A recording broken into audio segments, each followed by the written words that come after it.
روم نے ابو سفیان سے کہا، میں نے تم سے پوچھا تھا کہ اس رسول کے ماننے والے بڑھ رہے ہیں یا گھٹ رہے ہیں؟ تو نے جواب میں بتلایا کہ وہ بڑھ رہے ہیں۔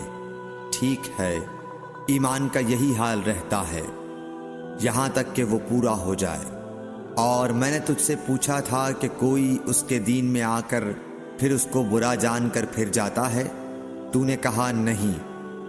اور ایمان کا یہی حال ہے، جب اس کی خوشی دل میں سما جاتی ہے تو پھر اس کو کوئی برا نہیں سمجھ سکتا۔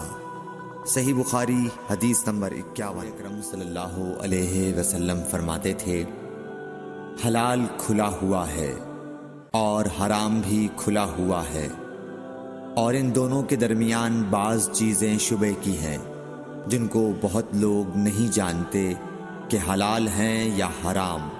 پھر جو کوئی شبہ کی چیزوں سے بھی بچ گیا اس نے اپنے دین اور عزت کو بچا لیا، اور جو کوئی ان شبہ کی چیزوں میں پڑ گیا اس کی مثال اس چرواہے کی ہے جو شاہی محفوظ چراگاہ کے آس پاس اپنے جانوروں کو چرائے۔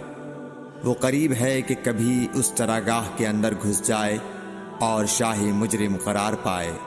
سن لو، ہر بادشاہ کی ایک چراگاہ ہوتی ہے، اللہ کی چراگاہ اس کی زمین پر حرام چیزیں ہیں، پس ان سے بچو۔ اور سن لو، بدن میں ایک گوشت کا ٹکڑا ہے، جب وہ درست ہوگا سارا بدن درست ہوگا، اور جہاں بگڑا سارا بدن بگڑ گیا۔ سن لو، وہ ٹکڑا آدمی کا دل ہے۔ صحیح بخاری حدیث نمبر 52۔ عبدالقیس کا وفد جب حضرت صلی اللہ علیہ وسلم کے پاس آیا تو آپ نے پوچھا کہ یہ کون سی قوم کے لوگ ہیں یا یہ وفد کہاں کا ہے؟ انہوں نے کہا کہ ربیعہ خاندان کے لوگ ہیں۔ آپ صلی اللہ علیہ وسلم نے فرمایا، مرحبا اس قوم کو یا اس وفد کو، نہ ذلیل ہونے والے نہ شرمندہ ہونے والے، یعنی ان کا آنا بہت خوب ہے۔ وہ کہنے لگے، اے اللہ کے رسول صلی اللہ علیہ وسلم، ہم آپ کی خدمت میں صرف ان حرمت والے مہینوں میں آ سکتے ہیں، کیونکہ ہمارے اور آپ کے درمیان مضر کے کافروں کا قبیلہ آباد ہے۔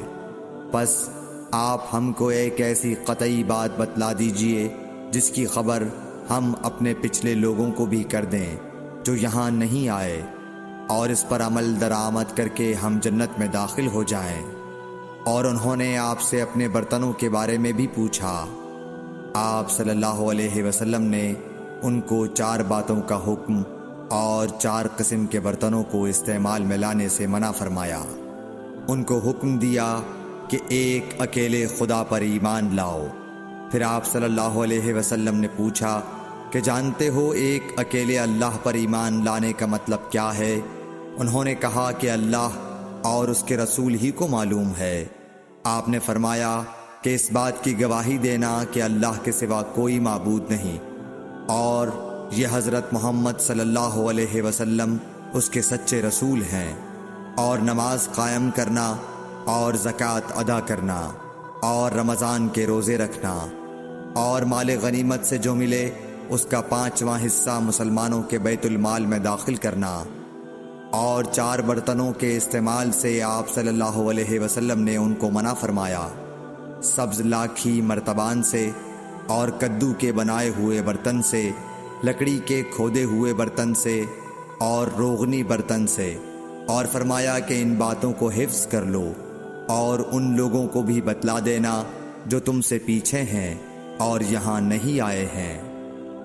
صحیح بخاری حدیث نمبر 53۔ اللہ علیہ وسلم نے فرمایا، عمل نیت ہی سے صحیح ہوتے ہیں یا نیت ہی کے مطابق ان کو بدلہ ملتا ہے، اور ہر آدمی کو وہی ملے گا جو نیت کرے گا۔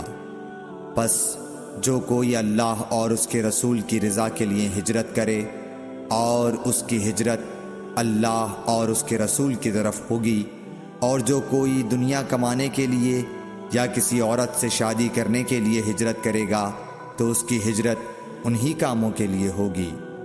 صحیح بخاری حدیث نمبر 54۔ صلی اللہ علیہ وسلم نے فرمایا، جب آدمی ثواب کی نیت سے اپنے اہل و عیال پر خرچ کرے پس وہ بھی اس کے لیے صدقہ ہے۔